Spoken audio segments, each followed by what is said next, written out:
Saya ada TV Polytron dengan keluhan seperti ini.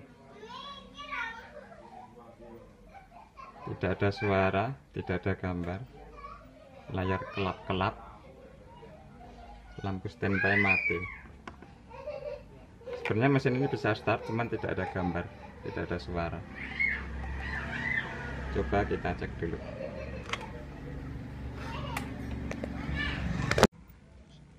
Setelah saya cek, saya temukan di tegangan yang di sini, yang seharusnya 7 volt, dia terukur goyang-goyang, tidak stabil. Gambar masih kelap-kelap, tegangan enggak stabil.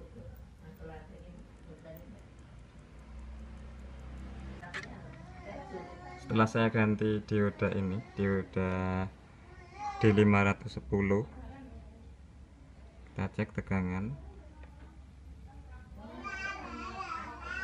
Tegangan sudah normal 7,65, sudah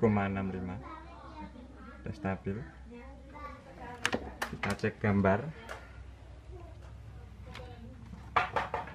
Gambar sudah stabil, sudah ada raster. Setelah ganti dioda IN 4007,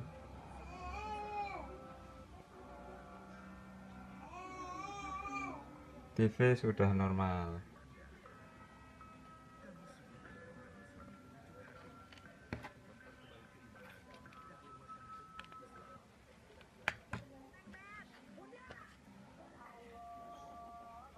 Kesimpulannya rusak di dioda IN 4007. Terima kasih.